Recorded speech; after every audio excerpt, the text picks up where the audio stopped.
ஏக்கத் Marina சார்பாக இங்கே வந்திருக்கிற எல்லாரையும் வெல்கம் பண்ணுறேன். ஸோ இன்னையோட ஷோ பார்த்தீங்கன்னா மெட்ராஸ் மிக்சர். உங்களுக்கு பல மிக்சர் இருக்கும், ஆனால் நம்ம சவுத் இந்தியனுக்கு ரொம்ப கம்ஃபர்டபுளாக சுகமான மிக்சர்னா நமக்கு அந்த மெட்ராஸ் மிக்சர் தான். அந்த மாதிரி நம்ம டேஸ்ட்டு தெரிஞ்ச ஒரு மிக்சர் இது. ஸோ இன்னைக்கு வந்து நமக்கு வந்து ஒரு ஸ்டாண்டப் காமெடி இருக்க போகுது, அதுக்கப்புறம் வந்து ட்ராமா இருக்க போகுது, அதுக்கப்புறம் we will have some good music. So first act stand-up comedy. Let's welcome Prasanna on stage for stand-up comedy. நான் யாரு இருக்கா? நான் அதாவது ஒருத்தர் சொன்னார், நான் வந்து 100 ஜோக்கு எழுதி வச்சிருக்கேன், அட்டைப்படத்தில் வந்து என் பேரை போட்டு ரிலீஸ் பண்ணலான்னு இருக்கேன். அதுக்கு ஏற்ற கேட்டாங்களா, ஓ அட்டைப்படத்தையே காமெடி ஆரம்பிச்சிட்டிங்களா அப்படின்னு. அந்த மாதிரி நான் ஓப்பனிங்லேயே காமெடி ஆரம்பிச்சிடலான்னு. சிரிக்கிறதுங்கிறது எப்பவுமே ரொம்ப நல்லது நம்ம உடம்புக்கு. நீங்கள் கிட்டத்தட்ட ஒரு நிமிஷம் சிரிச்சிங்கன்னு வச்சுக்கோங்களேன், உங்களுக்கு வந்து அது வந்து ஒரு கிராம் தங்கத்துக்கு சமமானது. இன்னைக்கு என்னோட நோக்கம் அட்லீஸ்ட் ஒரு 2 கிராம் தங்கமாவது உங்களுக்கு, ஏன்னா விலைவாசி ஏறி போச்சு, ஒரு 2 கிராமாவது ட்ரை பண்ணலாம். இன்னைக்கு நான் கிளம்பும் போது என் ஒய்ஃப் வந்து என்கிட்ட கூப்பிட்டு கேட்டாங்க, எங்க இன்னைக்கு ஸ்டாண்டப் காமெடி பண்ண போறேன்னு சொல்றீங்க, என்ன பண்ண போறீங்க அப்படின்னு கேட்டேன். நான் சொன்னேன், இல்லைம்மா இந்த மாதிரி வந்து ஓப்பனிங் வந்து எதுவுமே நம்ம கையில் இல்லை அப்படின்னு சொல்லி ஆரம்பிக்கலான்னு இருக்கேன். அதுக்கு அவ சொன்னா, கரெக்டுங்க, எதுவுமே நம்ம கையில் இல்லை. அப்படி என் கையில் இருந்ததுன்னா நான் உங்களை கல்யாணம் பண்ணிருக்கேன். அப்படி என் கையில் இருந்ததுன்னா தேட்டர் நான் இத்தனை ஸ்டாண்டப் காமெடியில் உங்களை கூப்பிட்டுருப்பாங்க. தமிழ்நாட்டில் இத்தனை கோடி பேர்ல இவங்க மட்டும் உங்ககிட்ட மாட்டிப்பாங்க. இது கேட்டோன்னே எனக்கு முடியல. இல்லைம்மா நான் கிளம்புறேன், நம்ம இது வந்து நான் வந்து அப்புறம் பேசிக்கலாம் அப்படின்னு சொல்லிட்டு வந்துட்டேன். இன்னைக்கு உங்களுக்கு 2 ஆப்ஷன் சிரிக்கிறது. ஒன்று, என் ஜோக்கு சிரிக்கலாம், இல்லைன்னா இதெல்லாம் ஒரு ஜோக்கா அப்படின்னா சிரிக்கலாம். எப்படி இருந்தாலும் லாபம் உங்களுக்கு தான், அதை மட்டும் ஞாபகம் வச்சுக்கோங்க. சரி, டாபிக்ல போ. எதுவுமே நம்ம கண்ட்ரோல் இல்லைங்க, உண்மையில தாங்க.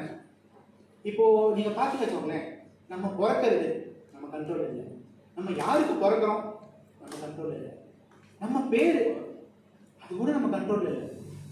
பிறந்தோன்னே அவங்களா ஒரு பேரை வச்சிடுறாங்க, அவங்க ஏதாவது ஒரு சாமி கிட்ட வேண்டிக்கிறாங்க, இல்லை அவங்க தாத்தா பேருன்றாங்க, நமக்கு ஒரு பேர் வச்சிருக்காங்க, அதோட நம்ம வாழ்க்கை பூரா கஷ்டப்பட வேண்டியது. சில பேர் இந்த மாதிரி தான் சுவாமி கிட்ட வேண்டிட்டு பிச்சைன்னு பேர் வச்சிருக்காங்க. ஸ்கூல்ல அந்த பையன் முடிஞ்சு ஏதாவது ஒரு பொருள் எடுத்தாலே பிச்சை எடுக்கிறாங்க அப்படின்றாங்க. அவன் கீழே போட்டதெல்லாம் எடுக்கவே கூடாது வாழ்க்கையெல்லாம், என்ன பண்ணுவோம்? இது கூட பரவாயில்ல. பிறந்தோட அந்த மூஞ்சியை பார்த்து பெற்றவங்க கண்டுபிடிச்சிடறாங்க, இவன் சிபிஎஸ்சி கொத்து வருவானா, ஸ்டேட் போர்டு கொத்து வருவானா. எங்க அப்பா என் மூஞ்சியில என்ன பார்த்தாலும் தெரியல, சிபிஎஸ்சியில் கொண்டு பேரை விடுங்க. வீட்டில் ஒரு செல்ல பேர் வச்சு கூப்பிடுவாங்க பார்த்துருக்கீங்களா? அவங்க பேருக்கும் அந்த செல்ல பேருக்கும் சம்மந்தமே இருக்காது.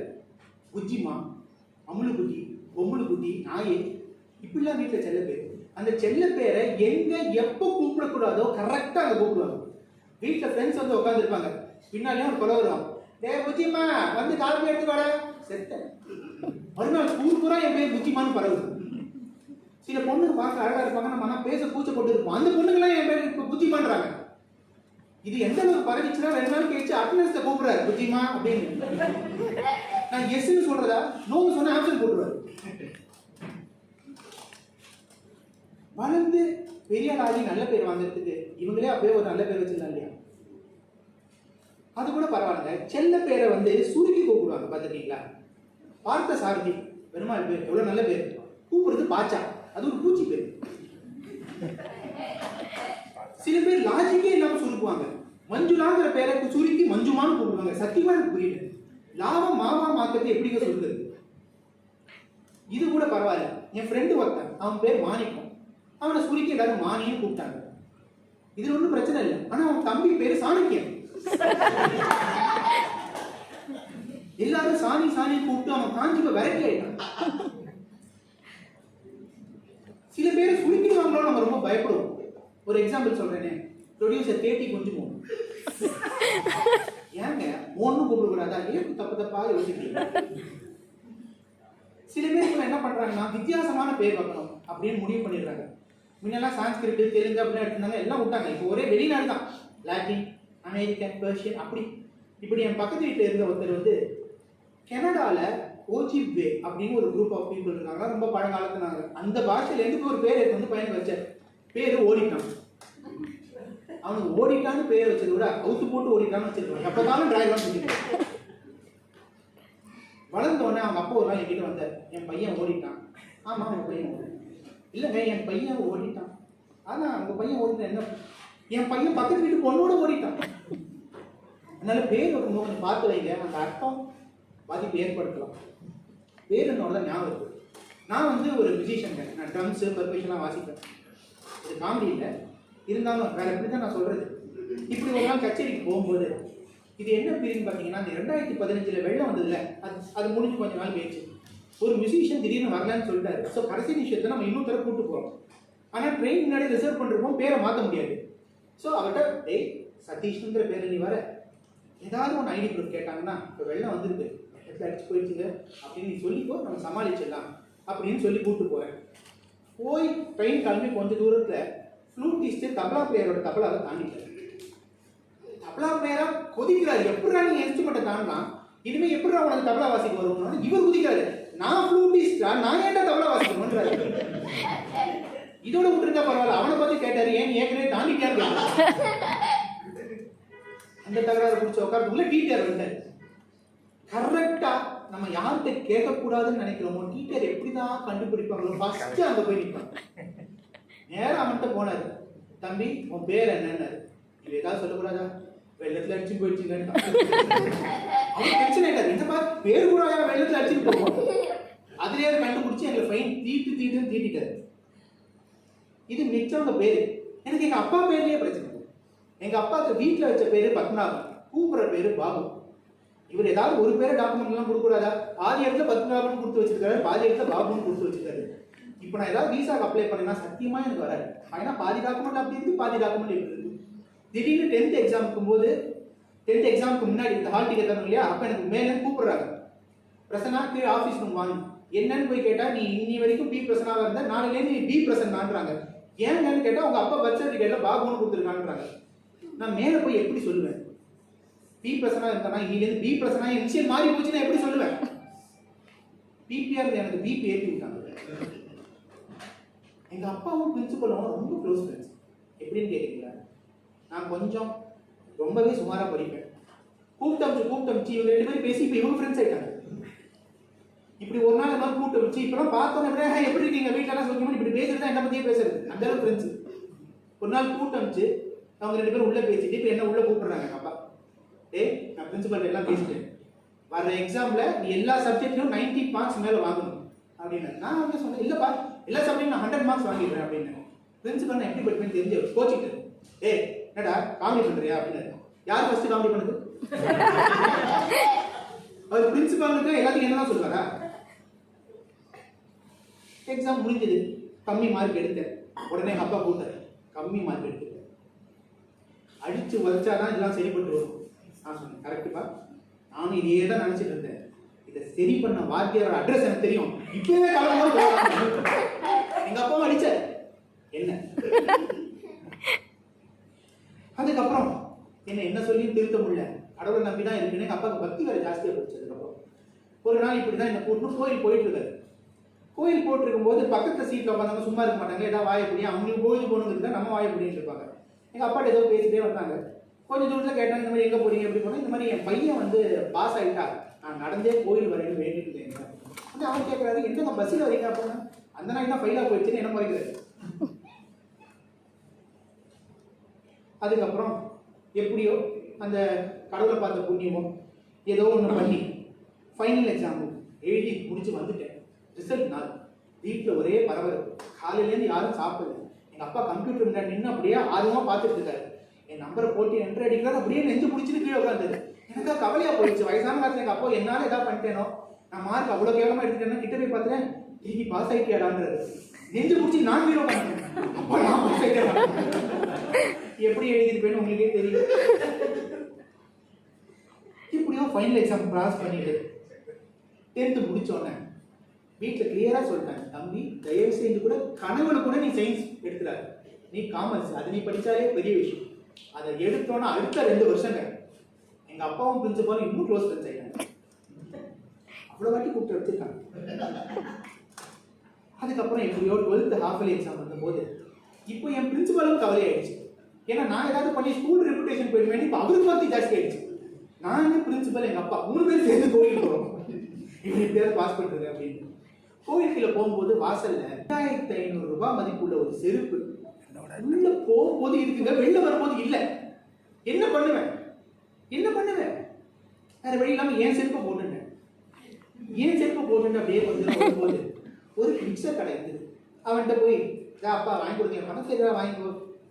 அவன் ஒரு பெரிய பேக்கெட்டை தான் வச்சிருந்தான். சரின்னு போயிட்டு அவன்கிட்ட இந்த மிக்சர் பேக்கெட் எவ்வளோங்க? நான் அது 1/4 கிலோ பேக்கெட், இது 1/4 கிலோ பாய் 250 ரூபா அப்படின்னா. ஏங்க லூஸ்னா எவ்வளோ தருவீங்க? நீ லூஸாக இருந்தாலும் அவ்வளோதான் தருவீங்க, நீ லூஸுங்கிறதுக்காக நான் குறைக்க முடியாது. அவனை நான் அவமானப்படுத்தி அனுப்பலாம். எப்படியோ அந்த கடவுளை பார்த்த புண்ணியமோ இல்லை என் திறமையோ 12th முடிச்சு காலேஜையும் அப்படி இப்படி முடிச்சு ஒரு வேலைக்கு போய் சேர்ந்தேன். வேலைக்கு போய் சேர்ந்தோன்னே ஃபோன் பண்ணி ரிலேஷன் சொல்லுவாங்க இல்லையா, இந்த மாதிரி என் பையனுக்கு வேலை கிடைச்சிருச்சு. எல்லாருமே கங்க்ராச்சுலேஷன், எவ்வளோ சம்பளம்னு கேட்டால் பரவாயில்ல, எல்லாருமே கங்க்ராச்சுலேஷன் எப்போ கல்யாணம்னு கேட்குறாங்க.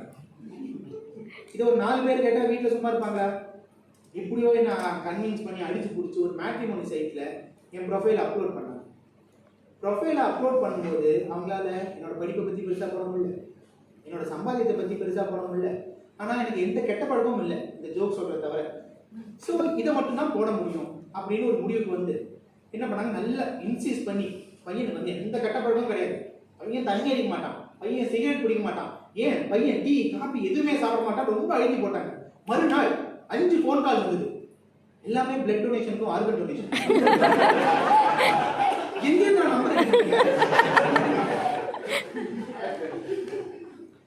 அதுக்கப்புறம் ஒரு ப்ரொஃபைல் வந்தது அப்படின்னு வீட்டில் கூப்பிட்டு சொன்னாங்க. வந்ததே ஒன்று, நான் என்ன ஆப்ஷன் நான் பார்க்கவே இல்லை, எதுவாக இருந்தாலும் நீங்கள் ஏதோ பண்ணுங்க அப்படின்னு சொல்லி என்ன சொன்னாங்கன்னு தெரியல. அந்த பொண்ணு ஏன் வந்து எனக்கு கல்யாணம் பண்ணிடுச்சு.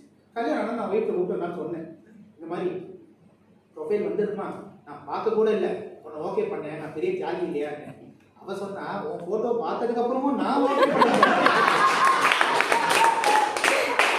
நான் எவ்வளோ பெரிய தியாகியா இருக்கேன் அப்படின்னு அவ கேட்டான். அதுக்கப்புறம் என்ன பண்ணுறது அப்படியே ஓடிச்சு. கொஞ்ச நாள் கழிச்சு சரி ஒய்ஃப் சமைக்கும் போது ஹெல்ப் பண்ணலாம், நானும் எவ்வளோ முயற்சி பண்ணேன், என்னால் முடியவே இல்லை. ஒய்ஃப் சமைச்சா ஹெல்ப் பண்ணலாம். கல்யாணத்துக்கு முன்னாடி எனக்கு ஒரு க்ளூ கொடுத்தா, நான் தான் ஒழுங்காக புரிஞ்சுக்கல. அப்பெல்லாம் கேட்பா, எங்க உங்களுக்கு கான்டினென்ட் ரொம்ப பிடிக்குமா, இட்டாலியன் ரொம்ப பிடிக்குமா, சவுத் இந்தியன் பிடிக்குமா, நார்த் இந்தியன் பிடிக்குமா, மெக்சிகன் பிடிக்குமா, அவ்வளோ ஆப்ஷன் கேட்பா. சரி நான் கூட எல்லா வகையும் சமைப்பா போடுறதுன்னு சொல்லி நினச்சிருந்தேன். கல்யாணத்தை அப்புறம் கூட்டி கிடையாமா, இன்னைக்கு இட்டாலியன் ஏதாவது சாப்பிடலாமா, போலாமே, லிட்டில் இட்டாலி ரொம்ப நல்லா இருக்கும், அப்போ மெக்சிகன் அந்த ஹோட்டல் நல்லா இருக்கும். அப்படி பாவி இவ வந்து ஒரு குட்டி பாய் சேர்ந்துருக்கு. அவருக்கு எப்படி எந்த கோயிலில் எப்போ பிரசாதம் தெரியுதோ அந்த மாதிரி எந்தெந்த ஹோட்டலில் என்னென்ன டிஷ் நல்லா இருக்கு தெரியும். நான் கூட ரொம்ப நல்லா சமைப்பாரோன்னு ஏமாந்துட்டேன். எப்பவுமே கொண்டாடிகளுக்கு புருஷன்ட்ட ஒரு விஷயத்த டைரக்டா சொல்லி அவங்க அதை செஞ்சு முடிச்சுட்டா அவங்களுக்கு சந்தோஷமே இல்லை. அப்படி ஒரு வேர்டா சொல்லி அவங்க தப்பா பண்ணி திட்டணும், அதுலதான் அவங்களுக்கு சந்தோஷம். ஒண்ணுமே இல்லை, ஏதாவது காய் வாங்கணும் போகணும்னு வச்சோங்களேன், போய் சாம்பார் காய் வாங்கி போட்டு மொட்டையா அமைச்சிருவாங்க. நீங்க எந்த காய் வாங்கினாலும் திட்டம், என்ன வாங்கினாலும் திட்டுவோம். முருங்காவா இன்னைக்கு வெள்ளிக்கிழமை, வெங்காயம் இன்னைக்கு ஏகாதசி வெங்காயம் வாங்கி, எதை வேணாலும் திட்டுவாங்க. இவ இதே பழக்கத்தை என்ன பண்ணிட்டா, ஒரு ஹோட்டலுக்கு போய் என்கிட்ட பேசுற மாதிரி ஆர்டர் பண்ணிட்டா. நாங்க போய் சாப்பிட நினைச்சது சமோசா குலாப் ஜாமுன். இதை உங்களால எவ்வளவு காம்ப்ளெக்ஸா ஆர்டர் பண்ண முடியும் யோசிச்சு சொல்லுங்க. சமோசா குலாப் ஜாமுன் என் ஒய்ஃப் பண்ணா, என்ன தெரியுமா பண்ணா, நேரம் ஆர்டர் எடுக்க வந்தான். அவன்கிட்ட சொன்னான், 2 சமோசா ஒன்னொன்னா கொடுங்க, 1 குலாப் ஜாமுன் 2 கொடுங்க. அழுதுட்டான். அதாவது அந்த கடையில் இப்படி ஒரு ஆர்டர் எடுத்ததே இல்லை. அவனை சமாதானப்படுத்தி அவன் கண்ணெல்லாம் தொடச்சு விட்டு, இல்லப்பா ஒண்ணுமே இல்லை, நாங்கள் வெறும் சமோசா குலாப் ஜாமுன் தான் சாப்பிட வந்திருக்கோம், எதுவும் கவலைப்படாத அப்படின்னு அவனை சமாதானப்படுத்தி சாப்பிட்டு வரதுக்குள்ள போதும் ஆயிடுச்சு. இதெல்லாம் நடக்கும்போது என் ஒய்ஃபோட தங்கச்சிக்கு மாப்பிள்ளை பார்க்க ஆரம்பிச்சு. சரி அப்படின்னு பார்க்கும்போது ஒரு ப்ரொஃபைல் வந்தது. பையன் பார்க்க ரொம்ப சுமாராக இருந்தான். ப்ரொஃபைல் ஒன்றும் பெருசாக சொல்லிக்கிற மாதிரிலாம் இல்லை. அவன் தங்கச்சி அதை ஓகேங்கிற மாதிரி சொல்றா. நான் என் ஒய்ஃப்ட்டு கேட்டேன், ஏன்டி உன் தங்கச்சி இந்த ப்ரொஃபைல போய் ஓகேன்னு சொல்றாளே, நீ போய் ஏதாவது அட்வைஸ் பண்ணக்கூடாதா அப்படின்னு கேட்டேன். அதுக்கு அவ சொல்றா, எனக்கு உங்க ப்ரொஃபைல் வந்து போது அவனுக்கு அட்வைஸ் பண்ணாளா,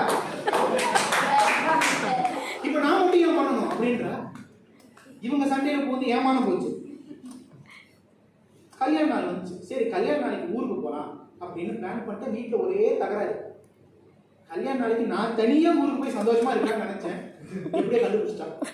அதுலேருந்து ஒரே தகராறு. எப்பவுமே வாழ்க்கையில 2 விஷயத்தை மட்டும் நீங்க முறைச்சிக்கவே கூடாது. ஒன்று சூரியன், இன்னொன்று கொண்டாட்டி.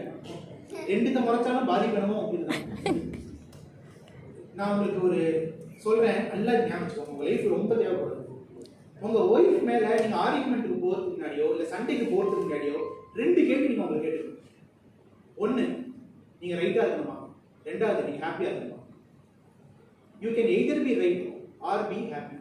Sometimes you can neither be right nor be happy, but definitely you can never be right and happy.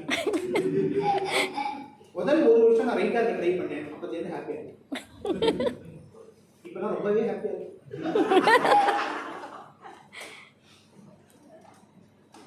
இன்னொரு கேரக்டர் நம்ம லைஃப்ல ரொம்ப தொல்லை கொடுக்குற கேரக்டர் பாத்தீங்கன்னா பக்கத்து வீட்டு பையன்.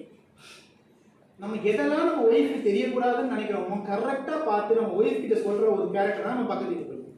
எங்க பக்கத்து வீட்லயும் அப்படி ஒரு பையன் இருக்கான். அந்த பையனுக்கு எவன் சொல்லி கொடுத்தான்னு தெரியல, நேற்று வரைக்கும் அண்ணா அண்ணான்னு கூப்பிட்டு இருந்தோம், கல்யாண நாளைக்கு ரிசப்ஷன் மாமான்றான்.